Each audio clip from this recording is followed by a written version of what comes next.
It began with a regular phone call, except this one was unusual. The voice on the other end of the telephone was shivering, terrified. "Help me, please help me," he cried, barely keeping himself together. Dispatch tried their best to calm him down, but nothing could have prepared them, or anybody else, for what they would discover when cops arrived. A blood-soaked living room, with candles flickering and odd symbols written on the walls. In the midst of it all, there's a girl, hanging, lifeless. Organs spilled out, as if she were an inhumane sacrifice, used like an animal. This wasn't simply a murder. This was even more twisted, beginning with a secret romance between a high school principal and a student. But as you'll soon discover, the girl's goals were never about the principal at all. She was after somebody else, his daughter. So how did everything go so wrong? Let's dive into this horrific case which left everyone shocked. But be aware, it just gets darker from here. Main characters. Green Hollow has become one of those towns where everyone knows each other's business. A little calm town hidden away from the hustle and bustle of major cities, with nice modest homes, friendly neighbors, and a high school that acts as the community's hub. If you had asked somebody, they would have assured you it was a secure location. The type of community where doors were left unlocked, kids rode their bikes till the streetlights turned on, and nothing terrible ever occurred. But they were wrong. The town had some mysteries. Emma Thorne was key to one of those secrets. Let me tell you something about her. Emma was not the usual high school senior. She was not interested in pep rallies or prom outfits. No, Emma chose her own path, one that most people mumbled about but refused to confront. Emma appeared to be lost in her own world, with her dark outfits, hair, and makeup. But what was the real story behind this mysterious girl? It went deeper than an awkward teenager lost in her own world. People in town discussed her weird behavior. She draws symbols in her notepad that no one could understand, but they were all too disturbing. She remained mainly to herself, her face distant, as if she knew something no one else did. Perhaps she did. Rumors spread about her involvement with the occult. There were even stories that she practiced rituals in the woods late at night, either alone or with a group of other students. But for the most part, they dismissed it. Kids get into crazy stuff from time to time, don't they? Except for Emma. It wasn't just a rebellion. There was something deeper at work. Then there is Principal Daniel Lewis. Now, if you picture a well-dressed man in his mid-40s, nice with everyone, and usually smiling in the corridors, you've got it. Lewis was the sort of principal who knew every student's name and remained late at school events to ensure everything worked well. On the outside, he appeared perfect. He was also widowed. His wife died a few years ago, leaving him to raise his 6-year-old daughter, Lily, by himself. Daniel's entire existence revolved around Lily. He cared for and safeguarded her, perhaps a bit too much. Who could blame him? After losing his wife, Lily was all he had left. He attempted to keep her life as normal as possible while dealing with his own loss and loneliness. And that is how Emma came into his life. What began as a little incident, a rebellious kid and a lonely principal crossing paths, quickly escalated into something far more frightening. But before we get into the details, let me introduce you to someone else, Detective Sarah Mercer. She was not from Green Hollow, but she would play a key role in unraveling the events that followed. Sarah has seen a lot throughout her profession. Murder certainly, dark, twisted cases undoubtedly. But this case, this was different, even for her. The dreadful day of the crime. Daniel made the frantic 911 call on a cold autumn evening. His voice was barely recognizable, broken and crushed. "Help me," he begged. "Please, my daughter, she's gone." At first, the dispatcher suspected it was an abduction. The sort where a youngster may have walked off, or worse, someone had abducted her. But the truth was far more horrific than anyone could have imagined. When cops arrived at Daniel Lewis's house, the front door was wide open. The home was dark inside, with the exception of a gentle glow from the living room. The first cop went in, sweeping a spotlight over the walls, catching glimpses of what looked to be writing, or not writing, but symbols. Blood was drawn. His heartbeat raised as he slid farther in, and he noticed it. Candles set in a pentagram, flickering ominously in the middle of the room. And then, there's Lily. She was suspended from the ceiling by ropes, her body horrifically disfigured. Her organs poured into the floor under her. The cop had to stop himself from puking right then. But what's the worst part? Daniel's expression when they found him, kneeling before the altar, his eyes empty and his hands shaking. He didn't move or talk. He simply gazed at what remained of his daughter. Emma lurked in the shadows, just beyond the light. She did not run. She did not hide. She remained there, eyes wide, almost in a trance, observing the spectacle she had created. Her hands were covered in blood, and her clothing was soiled, yet she did not appear terrified. No, there was something else in her gaze, something that chilled the cops to the core. Satisfaction. But this was hardly the behavior of a girl who had lost control. This was planned, something ritualistic, and that was merely the start of the horrors to come. Investigation. Detective Sarah Mercer arrived on the site early the next morning. By then, the home was filled with detectives, crime scene tape extended across the front lawn, and curious neighbors stood in groups on the sidewalk, gossiping. The news had traveled quickly, and the town was shocked. What about Sarah? Sarah was all business. As soon as she came through the door, she realized it wasn't any regular murder. The symbols and candles pointed to something much more evil. The appearance of Emma Thorne, who stood calm and still in the midst of it all, just added to the chaos. Interviews with witnesses developed an image that no one wanted to accept. Emma had been carefully and systematically building her way into Principal Lewis's life for months. At first, everything appeared innocent. Extra help with school projects, late-night text about personal problems. However, it quickly became more than that. Their friendship became physical, and Daniel, who was fragile and lonely, fell into the trap. But Emma was not interested in Daniel.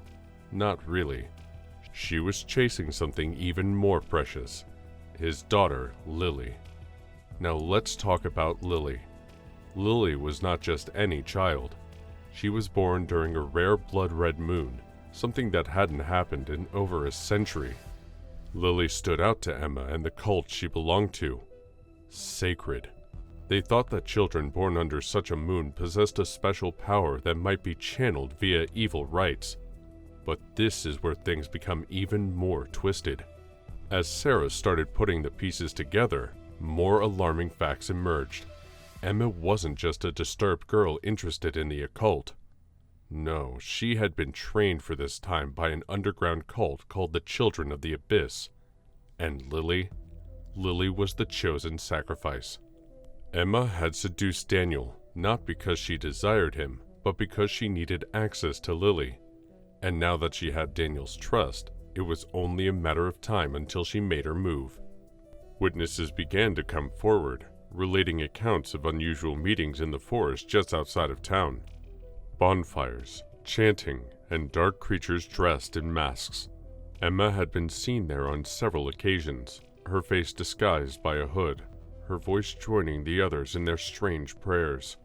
However, the police had never taken these allegations seriously. Not till today. Twists and turns. And then came the biggest surprise of all. Emma hadn't acted alone. Emma's old friend, who was close to her before she became involved in the cult, revealed to authorities that she had been following orders. Orders from someone higher up in the cult. This was not a random killing. This was a well-crafted ritual that had been prepared for years. But who was pulling the strings? That was what Sarah needed to find out. Emma was taken into custody the same night, but getting her to talk was another story. She remained oddly calm throughout the entire process, displaying no signs of sorrow or terror. When questioned why she did it, she merely grinned and replied, "It had to be done. She was the key." The trial was a media circus. Green Hollow, a little town, became a popular destination for reporters, true crime enthusiasts, and conspiracy theorists alike. Everyone wanted to know how a 17-year-old girl was capable of doing such a heinous thing, and what was the cult in which she was involved. The prosecution portrayed Emma as a cold, calculated killer who worked her way into Principal Lewis's life in order to obtain access to his daughter. The arrest. Emma Thorne's arrest sent shockwaves across Green Hollow. Everyone who witnessed her being taken away in handcuffs, her gaze icy and insensitive, will never forget it. For weeks, the town was gripped by a media frenzy. As details of the crime became public, reporters flocked to the courthouse, depicting Emma as a ruthless killer. But it wasn't until the trial that the whole tragedy of what took place became clear to everyone. The trial. The courtroom was crowded, with people lined up hours in advance to get a peek of the proceedings. Journalists wrote frantically, waiting for the next newsworthy tidbit. But who seems unconcerned about it all? Emma herself. When the trial began, Emma's appearance shocked everyone. The disheveled, blood-stained girl from the crime scene was no longer present. In her place was a calm, composed girl, her dark hair carefully put up and her face expressionless. She displayed no signs of fear or regret. If anything, she seemed bored, detached. The prosecution wasted no time outlining their case. They went into detail about Emma's romance with Principal Daniel Lewis, including how she forced her way into his life and used his loss and loneliness against him. They presented text messages, emails, and witness evidence to show that Emma had planned this for months. Then they resorted to the most incriminating evidence, Lily. The courtroom became quiet as photographs of the crime scene were shown on a huge screen. Some found the photos too much to handle. Several members of the jury glanced aside, apparently upset. Several people in the gallery openly sobbed. What about Emma? She did not blink. She gazed at the photographs with a bland, almost clinical expression, as if she were watching something from afar. Everyone was particularly concerned by the absence of feeling. She wasn't simply unconcerned. She was entirely detached from the tragedy she had unleashed. The most unsettling part of the trial was when Emma took the stand. When Emma was summoned to testify, the courtroom was abuzz with expectation. What will she say? Will she confess? Would she eventually express regret? Emma's face was incomprehensible as she stepped to the stand, her eyes as icy and black as they had always been. The prosecution wasted no time in kicking off an array of rapid-fire questions aimed to corner her and get her to reveal what she had done. They asked about her relationship with Daniel, her connection with the occult, and the ritualistic murder of Lily. However, Emma's reactions were disturbingly calm. She answered every question in the same uninteresting voice, her gaze never leaving the prosecutor. When questioned why she did it, she said simply, "It was necessary." The prosecution pressed harder, asking if she felt guilty or regretful about what she had done. Emma tilted her head slightly, as if the question was confusing her. "Guilt," she said, her voice soft but unique. No, she was picked. It needed to be done. Emma grinned, surprising everyone in the room. Not a large, happy smile, but a faint, spooky smirk that sent chills down everyone's bones. "You don't understand," she murmured quietly, almost as if speaking to herself. She was extraordinary, so pure, so rare. She had a unique power, and now it's mine. The entire courtroom seemed to freeze. For a minute, no one knew how to react. The prosecutor, evidently angry, hesitated before continuing, attempting to restore control of the proceedings. Emma's words hung in the air, her terrifying revelation evoking whispers and gasps from the audience. Emma's defense team, on the other hand, pursued a different strategy. They said she was brainwashed by the cult and exploited by older, more experienced members who took advantage of her vulnerabilities. They portrayed her as a victim, dragged into a world of evil she couldn't completely comprehend. They said Emma had been used as a pawn in a far wider operation coordinated by considerably more dangerous people than a 17-year-old girl.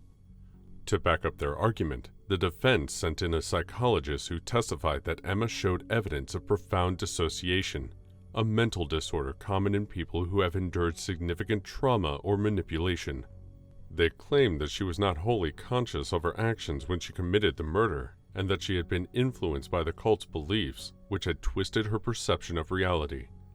Despite their best efforts, the jury remained unconvinced.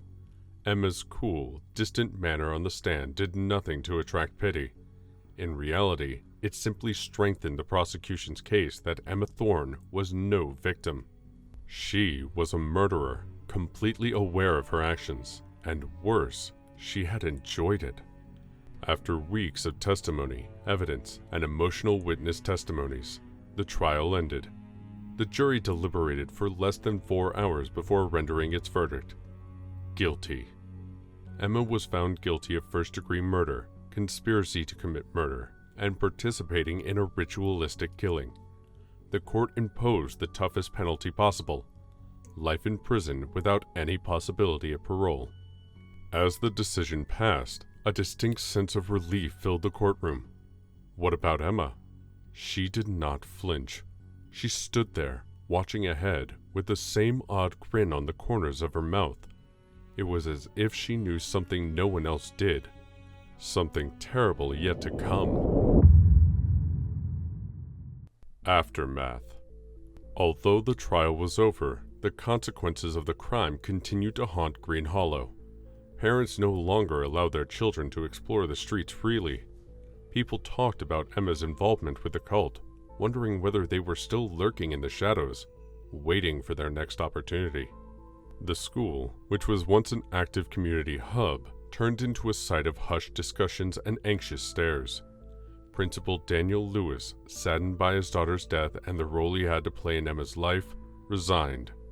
He fled the town shortly after, leaving without a trace, unable to bear the weight of what had occurred. Lily's death left an everlasting mark on the town. Vigils were held in her memory, and her cheerful, smiling pictures surfaced on posters and social media pages, serving as a painful reminder of lost innocence. However, as the months passed, rumors spread that Emma's influence had not ended with her arrest. Strange events were reported, including sightings of hooded individuals in the woods, mysterious fires burning at night, and rumors that another ritual was being planned. The children of the Abyss hadn't vanished. They remained out there, waiting for the next blood-red moon. And Emma, she may have been locked up, but her smile as she was escorted out of the courtroom said it all. This was not over. Definitely not. Conclusion/personal comment. This case raises an uncomfortable question. Was Emma Thorne actually the mastermind behind the murder, or was she simply a piece in a much larger, darker game? Her cold, insensitive behavior shows that she crossed a line and no longer cared about what was right or wrong. She was motivated by something deeper, older, and far more deadly. And what about the cult? Are they still out there, waiting for their next opportunity to strike? Is this case truly closed? One thing is certain. Emma Thorne and Lily Lewis's story will haunt Green Hollow for many years to come. Because sometimes the creatures we fear the most aren't hiding in the shadows. They're standing in front of us, hidden behind innocent looks and waiting for the appropriate opportunity to strike. If you thought this story was scary, Just wait until you hear what we've got for you next. A stepmother, a hidden affair with her stepdaughter, and a horrible murder will make you rethink everything. Click on the next video to dig into another horrible incident. You won't want to miss this.